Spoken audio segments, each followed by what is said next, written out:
દોસ્તો જો અમારા મમ્મીએ દેશી જુગાડ કરેલો છે કે જે 2-3 વસ્તુમાં એડ કરેલી છે ને એ તેલને ઉકાળીને પછી તમે હાથ પગ યા બોડીમાં કોઈ પણ પાર્ટમાં તમને દુખાવો થતો હોય, નસ બંધ થઈ ગઈ હોય, બ્લોક થઈ ગયો હોય તો ત્યાં લગાવો ને થોડું હલકા હાથે માલિશ કરો ને તે બધી નસો ખુલી જાય છે.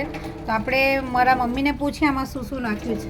મમ્મી આમાં શું નાખેલું છે? એમાં 50 ગ્રામ અજમો, હા 100 ગ્રામ કપૂર, હા 50 ગ્રામ મેથી હા ને 3 ધતુરા બાફીને બાફી નાખવાના, જરીક પાણી રેડીને ઈ ભૂકો કરીને મિક્સરમાં પીસીને બધું નાખવાનું ને તેલ ઉકાળવાનું. કયું તેલ છે? રાઈનું તેલ 150 લેવાનું. રાઈનું તેલ, હા ઓકે એવું છે. મેથી ને કેટલું ઉકાળવાનું મમ્મી? નાખી આ કેટલું ઉકાળવાનું?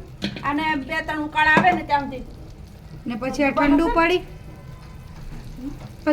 પાડીને પડે ને પછી એને ગાળીને બોટલમાં ભરી લેવાનું. પછી હલકેથી તેલ ઉતાર દેવાનું. હા હા એટલે કારણ બધું કે જેટલી નચું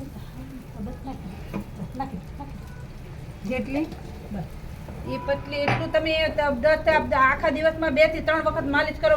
હાવ પગ રહી ગયા હોય ને હાલી એકતા હોય ને આ તેલનું માલિશ કરે તો એકદમ હાલતા થઈ જાય. એવું છે. તો દોસ્તો તમારે જેને પણ આ ઓઇલ બનાવવું હોય તમે ઘરે બનાવી શકો છો, બરાબર. જો આવી રીતે ઉકાળવાનું છે, એને ઠંડુ કરી ને પછી તમે હળવા હાથે તમે માલિશ કરી શકો. આ તમારે રાતે શરદી હાવ હારી થઈ જાય. એટલે શરદી જેને થઈ જતી હોય, કોઈને શરદી થઈ હોય, પગમાં બળતરા થતા હોય, એ આ વાહો દુખતો હોય, કમર દુખતી હોય, આ તેલ લગાડો બધાને સારું થઈ જાય.